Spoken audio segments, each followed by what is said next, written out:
कैसे आप सभी लोग। मैं डॉक्टर बालकृष्ण झारिया। आज हमारा है आईसीयू का तीसरा दिन। तो आज हम थर्ड डे पर डिस्कस करने वाले हैं पेशेंट की केयर, मेडिकेशन, मॉनिटरिंग और कॉम्प्लिकेशन और नर्सिंग रिस्पॉन्सिबिलिटी के बारे में। स्टार्ट करते हैं वीडियो को।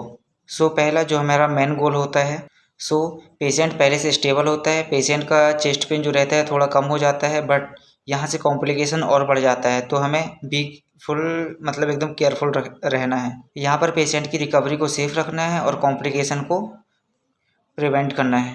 सेकेंड है मॉनिटरिंग। मॉनिटरिंग में पहले भी मैंने बताया था कि पेशेंट के वाइटल्स, बीपी, SpO2, टेम्परेचर, उसकी पल्स रेट, ये सब कुछ देखना है। अगर किसी पेशेंट का हार्ट रेट इरेगुलर आ रहा है, मतलब हार्ट बीट एकदम से बढ़ रही है, घट रही है, तो तुरंत डॉक्टर को कंफर्म करना है। पेशेंट का बीपी सडनली ड्रॉप हो रहा है, तो उसमें भी मैनेजमेंट तुरंत डॉक्टर को बताना है। अगर पेशेंट का SpO2 फॉल हो रहा है, तो उसमें क्या है, ऑक्सीजन दे सकते हैं अगर उसकी ज़रूरत होती है। तो अगर पेशेंट का सेचुरेशन 88, 92 या फिर 95 से कम जा रहा है, तो उसका ऑक्सीजन लगाना इम्पॉर्टेंट होता है। रेस्पिरेशन रेट, अगर पेशेंट की जो ब्रीदिंग रहती है वो फास्ट रहती है, तो ये एक डेंजरस साइन होता है। तो डॉक्टर को तुरंत कंसल्ट करना है इस चीज़ के बारे में कि पेशेंट की हार्ट बीट इरेगुलर हो रही है। कंटिन्यू ECG टेलीमेट्री, इसमें क्या होता है, पेशेंट की कंडीशन को अपन मैनेज करते हैं, उसकी ECG हमेशा उसका मॉनिटर चालू रखते हैं, तो इससे पेशेंट की अरिथमिया डिटेक्ट करने में सहायता होती है। फ्लूइड बैलेंस, पेशेंट का फ्लूइड बैलेंस बहुत ज़्यादा इंपॉर्टेंट होता है। अगर पेशेंट का फ्लूइड उसको इनटेक दे रहे हैं, तो आउटपुट पे भी ध्यान रखना है। कार्डियक पेशेंट का हमेशा आउटपुट 30 ml पर आवर से ज़्यादा नहीं होना चाहिए। अगर पेशेंट को कार्डियक पेन हो रहा है या फिर चेस्ट पेन हो रहा है, तो किस टाइप से हो रहा है ये अपन को रिकॉर्ड करना है, और रिकॉर्ड के साथ साथ अपन को अपने नोट्स में डालना है कि पेशेंट दर्द पीछे से बता रहे हैं या फिर सामने चेस्ट बस में बता रहे हैं कि मेरे को चेस्ट पेन हो रहा है। क्योंकि काफ़ी बार होता है पेशेंट को पीछे से आगे तक चेस्ट पेन होता है, और ये जो जॉ लाइन होती है, ये पूरा नेक, यहाँ से ये जो लेफ्ट शोल्डर होता है, ये पूरा पेन करता है। तो इस चीज़ पर अपन को बिल्कुल ध्यान देना है। अगर ऐसा कुछ भी होता है तो डॉक्टर को तुरंत इन्फॉर्म करना है। हर फाइंडिंग को टाइम टू टाइम नोट करना है बिना कुछ छोड़े। तीसरा, अगर किसी पेशेंट को MI है, तो उसको तीसरे दिन में क्या दिखाई देते हैं वो सिम्टम्स। री इन्फेक्शन उसका चेक करना, उसको पेशेंट को दोबारा MI तो नहीं हुआ था पेशेंट एडमिट होने के बाद, पेशेंट को एरिथमिया तो नहीं हुआ था जैसे VT हो गया, AF हो गया, या फिर PCSB, ऐसा कुछ तो नहीं है पेशेंट को। पेशेंट में हार्ट फेलियर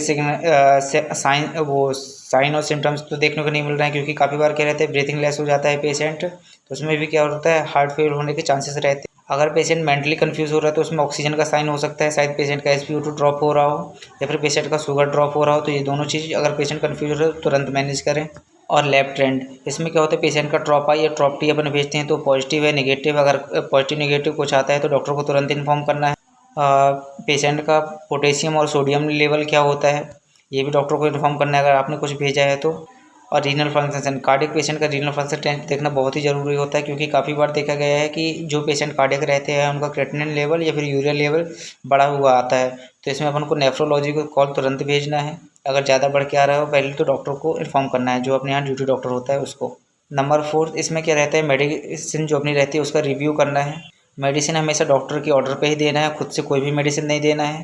पेशेंट को चेक करना है उसको एंटीप्लेटलेट मेडिसिन तो नहीं चल रही है, जिसको क्लॉट प्रिवेंट मेडिसिन भी बोला जाता है।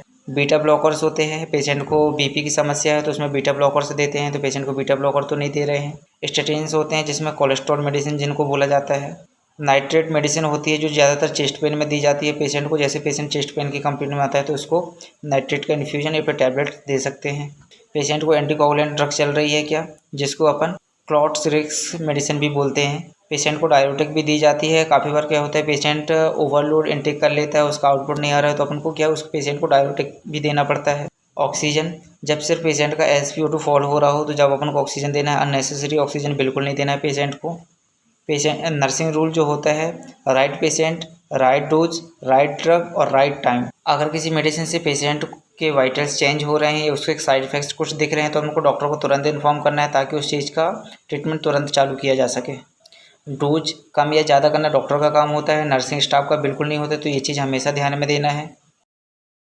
रहता है मेन काम रहता है नर्सिंग स्टाफ का। इसमें क्या है, पेशेंट की हिस्ट्री से लेकर करंट कंप्लेंट जो रहती है वो सब कुछ इसी में डालते हैं। इसमें क्या है, इन्फेक्शन प्रिवेंट करना पड़ता है अपन पेशेंट को। अगर हाइजीन मेंटेन करके नहीं रखेंगे तो पेशेंट को और भी ज़्यादा इन्फेक्शन हो जाएंगे। जैसे पेशेंट को और कैथेटर लगा है तो उसकी प्रॉपर क्लीनिंग, और वो अच्छे से लगा है नहीं लगा है, किसी टाइप का इन्फेक्शन तो नहीं हो रहा है कैथेटर के कारण, या फिर IV कैनुला लगा है, तो वो चीज़ भी अपन को प्रॉपर मैनेज करके रखना है। उसमें भी हाइजीन नहीं होना चाहिए पेशेंट को।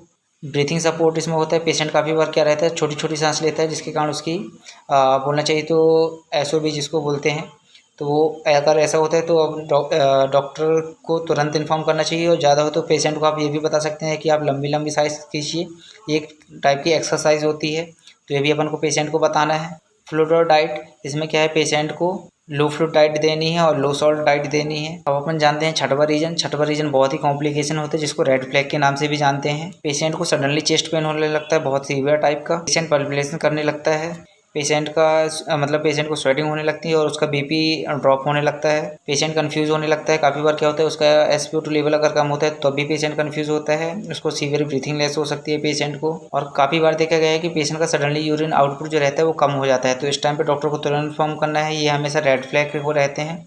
यही एक कार्डियक का मोस्ट इंपॉर्टेंट रूल होता है जो हर नर्सिंग स्टाफ को फॉलो करना है। पेशेंट एजुकेशन, पेशेंट को एजुकेट करना है कि घर जाके कैसी मेडिसिन लेना है। मेडिसिन हमेशा टाइम पर लेना है, कम सॉल्ट वाला खाना है, स्मोकिंग और अल्कोहल दोनों को अवॉइड करना है, और किसी भी टाइप का फास्ट फूड नहीं खाना है।